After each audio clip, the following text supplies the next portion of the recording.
ꯇꯥꯕꯤꯔꯤꯕ ꯈ꯭ꯋꯥꯏ ꯄꯨꯝꯅꯃꯛꯄꯨ ꯏꯀꯥꯏ ꯈꯨꯝꯅꯕ ꯎꯠꯆꯕꯒ ꯂꯣꯏꯅꯅ ꯗꯤꯅꯦꯁ ꯃꯣꯏꯔꯥꯡ ꯁ꯭ꯇꯣꯔꯤ ꯇꯥꯏꯝꯒꯤ ꯃꯥꯏꯀꯩꯗꯒꯤ ꯑꯍꯥꯟꯕꯃꯛꯇꯗ ꯅꯣꯂꯨꯛꯅ ꯈꯨꯔꯨꯝꯖꯔꯤ ꯆꯦꯅꯦꯜ ꯑꯁꯤꯕꯨ ꯅꯨꯡꯁꯤꯕꯤꯗꯨꯅ ꯁꯄꯣꯔꯠ ꯇꯧꯕꯤꯌꯨ ꯆꯥꯟꯕꯤꯗꯨꯅ ꯂꯥꯏꯛ ꯁꯦꯌꯔ ꯁꯕꯁꯀ꯭ꯔꯥꯏꯕ ꯇꯧꯕꯤꯕꯒ ꯂꯣꯏꯅꯅ ꯕꯦꯜ ꯕꯇꯟ ꯑꯥꯏꯀꯣꯟ ꯑꯗꯨꯁꯨ ꯑꯣꯟ ꯇꯧꯕꯤꯔꯝꯃꯨ ꯃꯁꯤꯅ ꯆꯦꯅꯦꯜ ꯑꯁꯤꯒꯤ ꯑꯅꯧꯕ ꯋꯥꯔꯤꯁꯤꯡ ꯊꯥꯒꯠꯂꯛꯄ ꯃꯇꯝꯗ ꯑꯗꯣꯝꯒꯤ ꯐꯣꯟꯗ notification ꯂꯥꯛꯅꯕꯒꯤꯗꯃꯛꯇꯅꯤ ngasisu mayamgidamakta Rabindranath Thakurgi anauba wari macha ama puduna lakchari wari asibu Manipuri da handokpiba Kangembam Ibeton Devi hauzik taminarase Saruu polang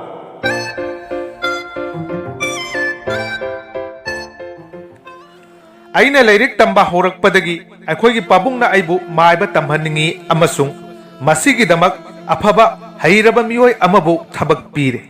aigi anauba guru supnagi Laibak maibagi mahida haiba natte doctor gi gyan su lairami mahakna mioi bagi haksang gi maramda takpi tambi bagi damakta aigi damak mioi bagi Saruu polang ama chelami aina mahi tamliba kadu da madu thamlami chumnagi Saruu polang da chahi nauriba angang singna akiba poi haina thajane karigumba matom ta ngairabadi amukka hena akiba phaurai aduna aisu kijai ahan badadi kadu da ai itom da khak changdi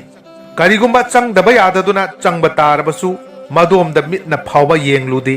atopa aiga class manaba chhatra ama lei madi Saruu polang se suki kidi makna hai Saruu polang da mioi bagi mangna taknaba tawba ngambagi sakti leitre hojik Saruu polang ni khare leiragadi leipak on khargadawani wafam sida aigadi mot manade matam leiba khibekta asumna hehek hainaba lei atma Saruu polang dudagi tongan khrabasu karigumba Saruu polang si leiriba makai matam da laktuna magi mayum sisu yengle aigi wafam si angakpa amadi oithoktaba oibadi yai karigumbada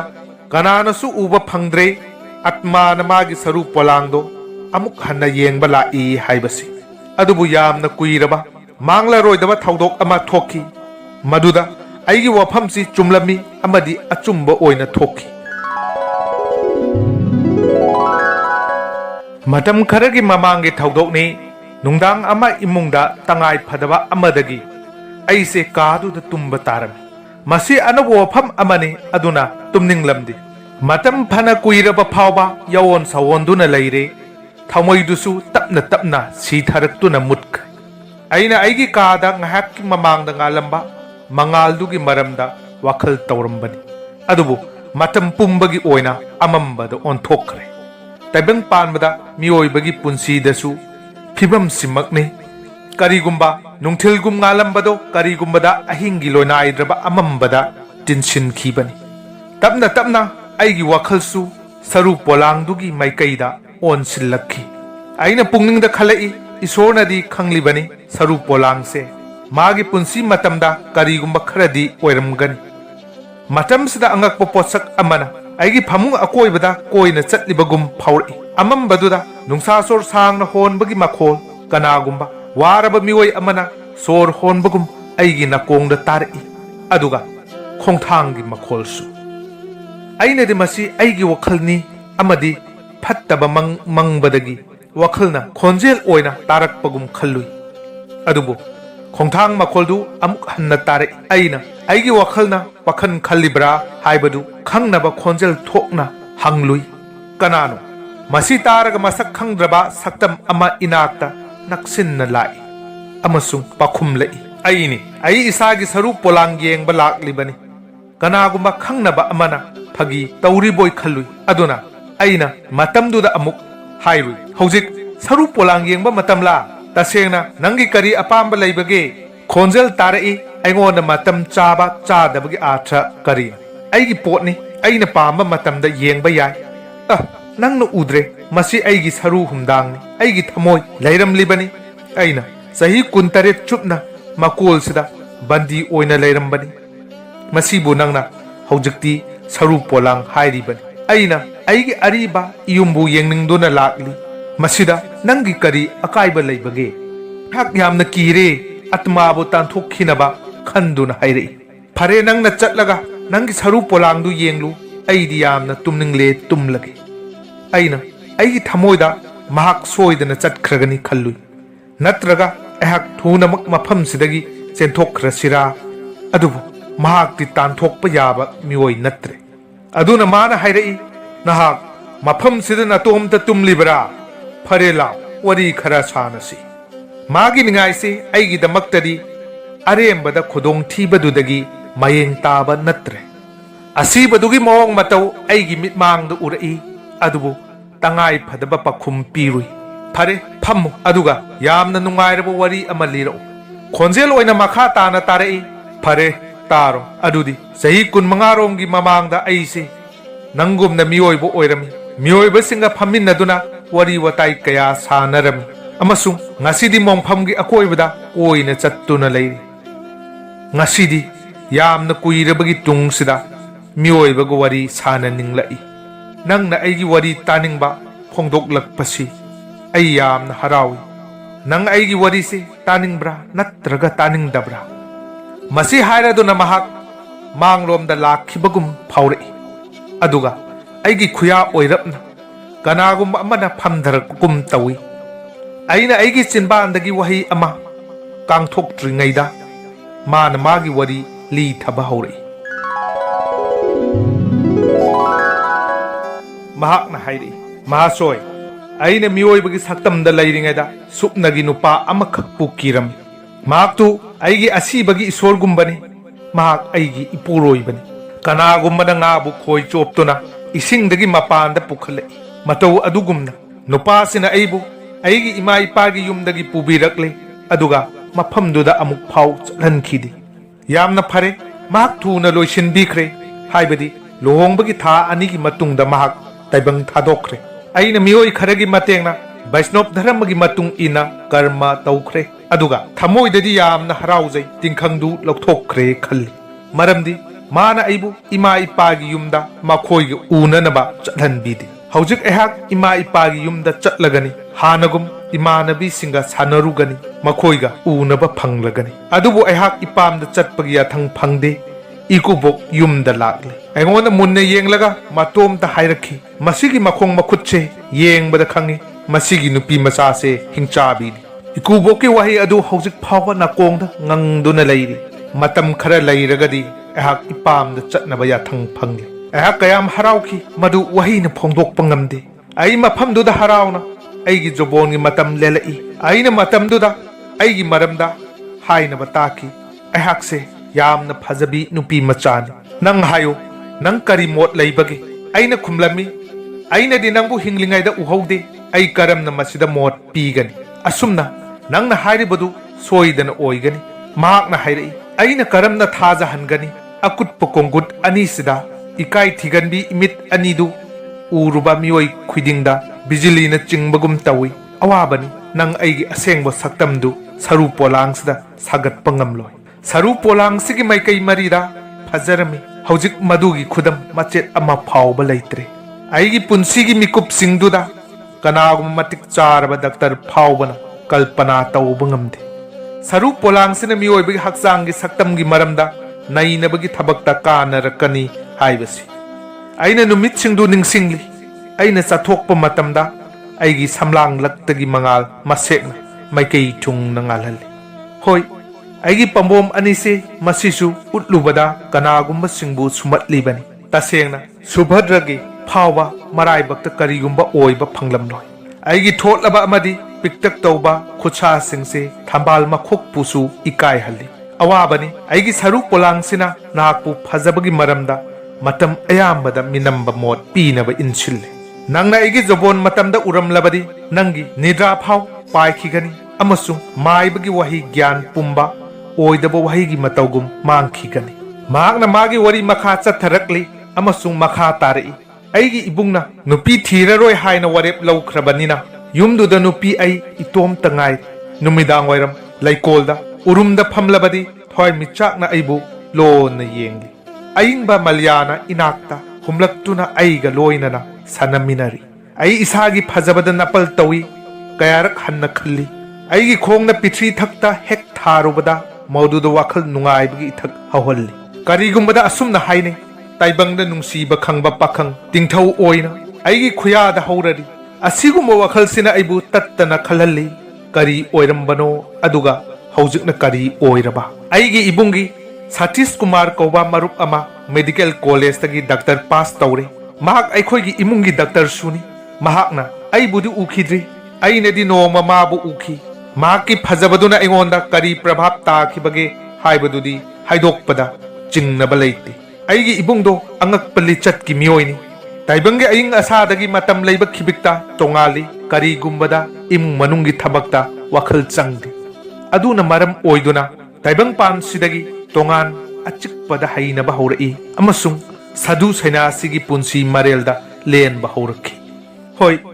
ꯅꯍꯥ ꯑꯣꯏꯔꯤꯕ ꯁꯇꯤꯁ ꯀꯨꯃꯥꯔ ꯑꯩꯈꯣꯏꯒꯤꯗ ꯇꯣꯏꯅ ꯂꯥꯛꯏ ꯑꯩꯅ ꯏꯃꯨꯡꯒꯤ ꯅꯨꯄꯥꯁꯤꯡꯗꯒꯤ ꯇꯣꯉꯥꯟꯕ ꯅꯨꯄꯥ ꯎꯔꯨꯕꯁꯦ ꯁꯨꯞꯅꯒꯤ ꯃꯍꯥꯛꯇꯅꯤ ꯀꯔꯤꯒꯨꯝꯕ ꯑꯩꯅ ꯏꯇꯣꯝꯗ ꯂꯩꯀꯣꯜꯗ ꯂꯩꯔꯤꯉꯩ ꯂꯩꯅ ꯌꯣꯝꯁꯤꯜꯂꯕ ꯎꯄꯥꯜꯒꯤ ꯃꯈꯥꯗ ꯃꯍꯥꯔꯥꯅꯤꯒꯨꯝ ꯐꯝꯂꯤꯉꯩ ꯃꯇꯝꯗꯨꯗ ꯁꯇꯤꯁ ꯀꯨꯃꯥꯔꯒꯤ ꯋꯥꯈꯜꯅ ꯑꯩꯒꯤ ꯊꯃꯣꯏꯗ ꯏꯊꯤꯜ ꯄꯤꯔꯛꯏ ꯅꯪ ꯀꯔꯤ ꯈꯜꯂꯤꯕꯅꯣ ꯅꯪꯒꯤ ꯋꯥꯈꯜꯗ ꯀꯔꯤ ꯄꯣꯛꯂꯛꯄꯒꯦ ꯑꯩꯍꯥꯛꯅ ꯑꯁꯥꯡꯕ ꯅꯨꯡꯁꯥꯁꯣꯔ ꯍꯣꯜ ꯑꯗꯨꯅ ꯈꯨꯝꯂꯛꯏ ꯑꯩꯅ ꯈꯜꯂꯤ ꯀꯔꯤꯒꯨꯝꯕꯗ ꯑꯩꯁꯦ ꯁꯇꯤꯁ ꯀꯨꯃꯥꯔ ꯑꯣꯏꯔꯝꯂꯕ ꯀꯌꯥ ꯐꯔꯝꯒꯗꯕ ꯃꯍꯥꯛꯅ ꯅꯣꯛꯂꯗꯨꯅ ꯑꯃꯨꯛ ꯃꯈꯥ ꯇꯥꯔꯛꯏ ꯐꯔꯦ ꯑꯍꯥꯟꯕꯗ ꯑꯩꯒꯤ ꯋꯥꯔꯤꯁꯦ ꯇꯥꯈꯣ ꯑꯗꯨꯒ ꯅꯨꯡꯁꯤ ꯁꯩꯊꯥꯔꯛꯎ ꯅꯣꯡꯃꯗꯤ ꯅꯣꯡ ꯀꯟꯅ ꯇꯥꯏ ꯃꯇꯝꯗꯨꯗ ꯑꯩꯁꯦ ꯑꯔꯨꯝ ꯍꯧꯔꯛꯈꯤ ꯃꯇꯝꯗꯨꯗ ꯗꯥꯛꯇꯔ ꯍꯥꯏꯕꯗꯤ ꯁꯇꯤꯁ ꯀꯨꯃꯥꯔ ꯑꯩꯕꯨ ꯌꯦꯡꯕ ꯂꯥꯛꯏ ꯃꯥ ꯑꯩ ꯃꯥꯏ ꯑꯣꯟꯁꯤꯟꯅꯗꯨꯅ ꯌꯦꯡꯅꯕꯒꯤ ꯃꯗꯨꯅ ꯑꯍꯥꯟꯕ ꯇꯟꯖꯥꯅꯤ ꯑꯩꯕꯨ ꯍꯦꯛ ꯎꯕꯗ ꯗꯥꯛꯇꯔꯗꯣ ꯃꯨꯔꯇꯤꯒꯨꯝ ꯆꯞ ꯂꯦꯞꯈ꯭ꯔꯦ ꯃꯐꯝꯗꯨꯗ ꯏꯕꯨꯡ ꯂꯩꯕꯅꯤ나 ꯃꯁꯥꯗꯨ ꯂꯥꯛꯁꯤꯟꯖꯅꯕ ꯍꯣꯠꯅꯈꯤ ꯑꯩꯉꯣꯟꯗ ꯏꯪꯒꯤꯠ ꯇꯧꯗꯨꯅ ꯑꯩ ꯃꯥꯒꯤ ꯃꯤꯍꯨꯟ ꯌꯦꯡꯒꯦ ꯇꯧꯕꯅꯤ ꯍꯥꯏꯔꯛꯏ ꯑꯩꯅ ꯇꯞꯅ ꯐꯩꯖꯨꯞ ꯃꯅꯨꯡꯗꯒꯤ ꯈꯨꯠꯁꯦ ꯇꯤꯡꯊꯣꯛꯂꯤ ꯗꯥꯛꯇꯔ ꯑꯩꯒꯤ ꯃꯤꯍꯨꯜ ꯌꯦꯡꯂꯤ ꯑꯆꯝꯕ ꯑꯔꯨꯝ ꯂꯩꯍꯧꯗꯨꯗ ꯗꯥꯛꯇꯔ ꯑꯁꯨꯛ ꯀꯨꯏꯅ ꯋꯥꯈꯜ ꯇꯧꯔꯤꯕ ꯃꯍꯥꯛꯀꯤ ꯃꯈꯨꯠ ꯃꯁꯥꯁꯤꯡꯗꯣ ꯅꯤꯛꯂꯛꯏ ꯌꯥꯝꯅ ꯀꯨꯏꯅ ꯍꯣꯠꯅꯔꯕ ꯇꯨꯡꯗ ꯑꯩꯒꯤ ꯑꯅꯥꯕꯗꯨ ꯈꯪꯂꯤ ꯑꯗꯨꯕꯨ ꯑꯩꯒꯤ ꯑꯅꯥꯕꯗꯨ ꯌꯦꯡꯅ ꯗꯥꯛꯇꯔꯗꯨ ꯅꯥꯔꯤ ꯀꯔꯤꯅꯣ ꯅꯪ ꯋꯥꯐꯝꯁꯤ ꯌꯥꯅꯤꯡꯕ꯭ꯔꯥ ꯌꯥꯅꯤꯡꯗꯕ꯭ꯔꯥ ꯑꯩꯅ ꯀꯤꯅ ꯍꯥꯏꯔꯨꯏ ꯍꯣꯏ ꯇꯁꯦꯡꯅ ꯌꯥꯖꯩ ꯃꯤꯑꯣꯏꯕꯒꯤ ꯐꯤꯕꯝ ꯑꯣꯜꯂꯛꯄ ꯊꯣꯏꯅ ꯂꯨꯕ ꯅꯠꯇꯦꯗ ꯃꯍꯥꯛꯅ ꯑꯃꯨꯛ ꯃꯈꯥ ꯇꯥꯔꯛꯏ ꯃꯇꯝꯗꯨꯒꯤ ꯂꯥꯌꯦꯡꯗꯨꯒꯤ ꯃꯇꯨꯡꯗꯒꯤꯗꯤ ꯑꯩꯒꯤ ꯊꯃꯣꯏ ꯗꯥꯛꯇꯔ ꯅꯠꯇꯅ ꯀꯅꯥꯒꯨꯝꯕ ꯅꯍꯥ ꯑꯃꯠꯇꯒꯤ ꯋꯥꯈꯜ ꯇꯧꯗ꯭ꯔꯦ ꯁꯟꯙ꯭ꯌꯥ ꯃꯇꯝꯗ